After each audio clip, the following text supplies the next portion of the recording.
And bang! What is up, I'm National Western Shooters members and viewers. This is your owner, Jim Quaid, and fighting fighter Scott Casey Gale here. And today, I'm going to give you my AEW Double or Nothing 2020 pay-per-view review. Tonight's pay-per-view was from the Daily's Place and TIAA Bankfield in Jacksonville, Florida. Now, originally, Double or Nothing was going to be at the MGM Grand Arena in Las Vegas, Nevada, like last year's pay-per-view was, but due to the coronavirus outbreak, they decided to have it in the Daily's Place in TIAA Bankfield. And the commentators for the show were Jim Ross, Tony Schiavone, and Excalibur. Taz did commentary for the buy-in show. And I gotta say, this was an absolute awesome, amazing pay-per-view. I really enjoyed it from beginning to end. Okay, let's begin the review, shall we? We start with the buy-in show. For number one contender, the buy-in match. Best Friends defeated Private Party. The Best Friends pinned Mark Quinn with Strong Zero to win the match, become the number one contenders to the AEW Tag Team Championship. This was a good match. I really enjoyed it. I mean, both Best Friends and Private Party put on a pretty good match in my opinion. And then we get to the pay-per-view. The second match, it was Scorpio Sky versus Frankie Kazarian versus Kip Sabian versus Darby Allin versus Orange Cassidy versus Luchasaurus versus Colt Cabana versus Joey Janela and versus the debuting Brian Cage, formerly Impact Wrestling and Lucha Underground wrestler. Okay, so Brian Cage won the Casino Ladder match. Cage made his debut with Taz in his corner, pressing Darby Allin and a ladder out of the ring him to another ladder, and climbing a third ladder to pull down an oversized plastic poker chip to win. Brian Cage is now number one contender to the AEW World Championship. So this was a very good match in my opinion. I really enjoyed it. I'm happy to see Brian Cage in AEW, and I'm very happy to see Taz as his manager. I'm really looking forward to seeing how that plays out, and so hopefully in AEW Dynamite we get to hear from Taz and hear from Brian Cage. In my opinion, Taz being the manager of Brian Cage, I think that's very, very good in my opinion. And I'm looking forward, like I said, I'm looking forward to seeing how this plays out. But all in all, good match. And then it was match number 3, which I thought was match of the night. It was MJF defeated Jungle Boy. MJF won a competitive match with a modified European clutch.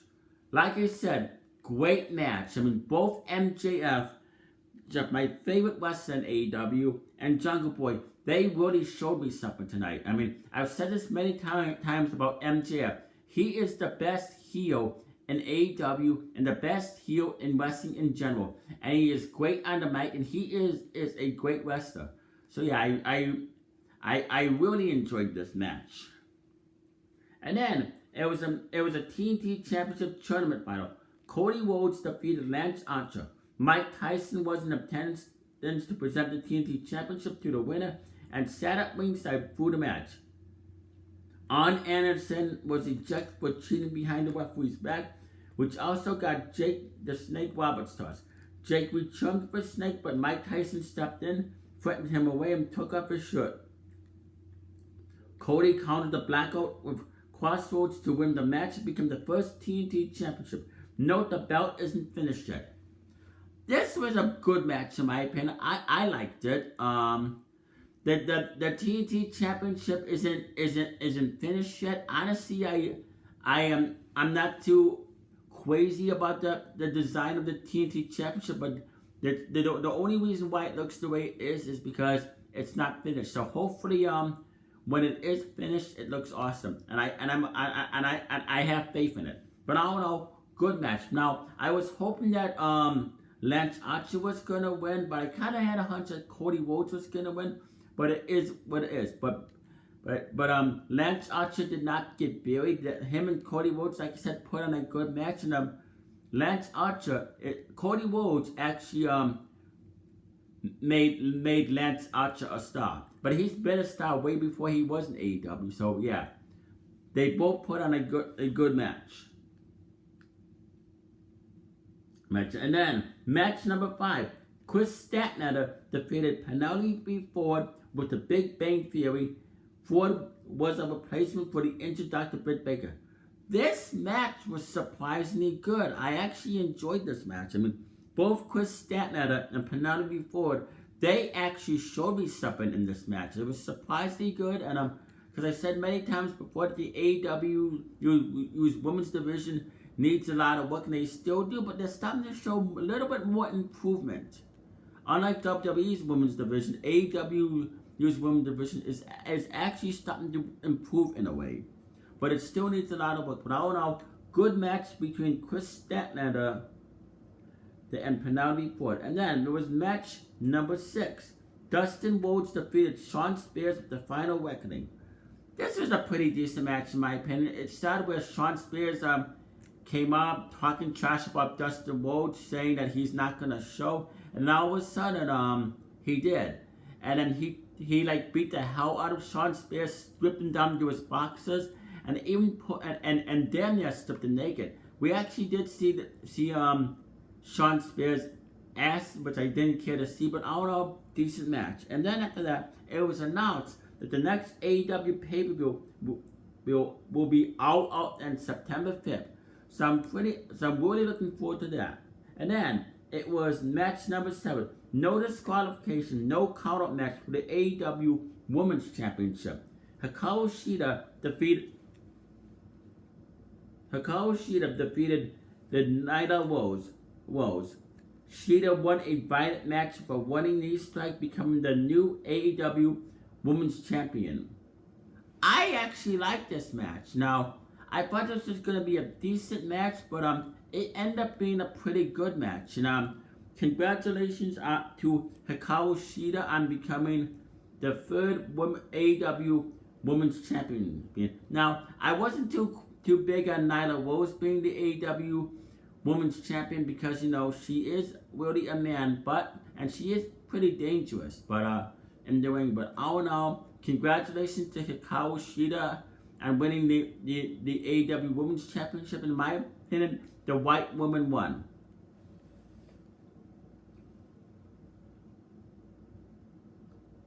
And then after that, the AEW announce team talked about this week's losses of Shad Gaspard and Hana Kimura, and how hard it's been for the wrestling community.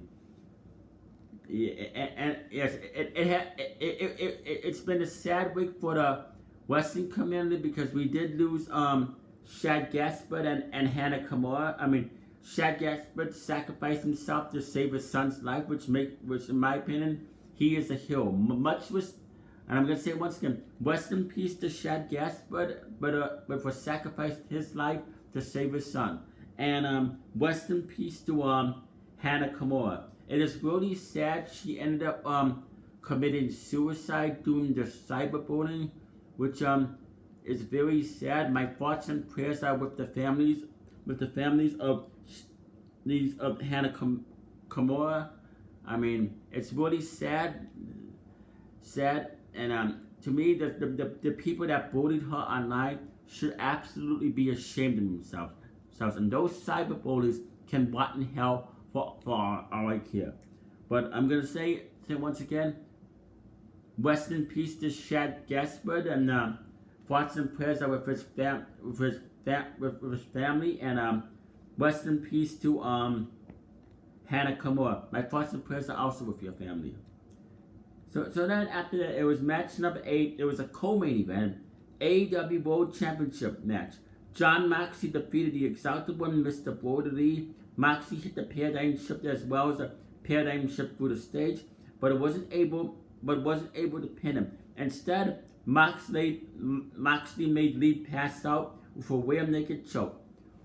Awesome co-main event. I mean, I really enjoyed this. Both Jon Moxley and Mr. Brody Lee put on a hell of a match. And I said it many times before, WWE really missed an opportunity with Jon Moxley and Brody Lee. I mean, yes, Jon Moxley was Dean Ambrose in WWE, but they ended up making Jon Moxley a joke in WWE.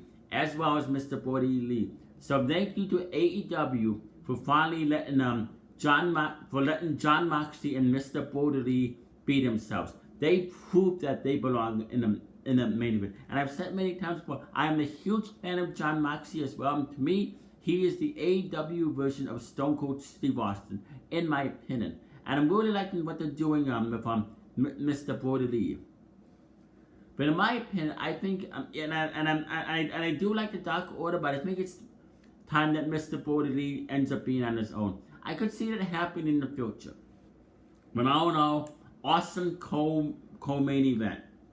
And then, and then we get to the main event, which I thought was just absolutely amazing and outstanding. It was a stadium stampede match.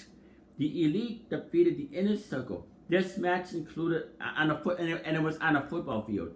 This match included a masked cheerleaders, a moonsault off a goalpost, Hangman Page entering and chasing Sammy Guevara on a horse, multiple underwater Matt Hardy gimmick changes, Chris Jericho hitting the Jacksonville Jaguars with a Judas effect, a 100-yard rolling Northern Lights suplexes, a mid-match drink break, and so much more. The Elite won when Kenny Omega hit Guevara with a one-winged angel off a camera platform through a bunch of plunder beneath. This was and like I said, this was an outstanding main event. I like how it took place on the football field in the Jacksonville Jaguars football field. It was just amazing. I mean,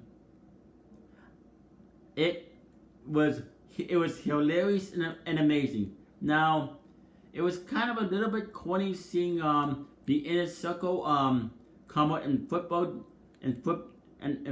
gear, but they were doing it to help promote the Jacksonville Jaguars. But like I said, this match, I loved this match from beginning to end, and it was way better than that awful Money in the Bank ladder match at Money in the Bank 2020. I mean, AEW really stuck it to WWE by proving that they can do better.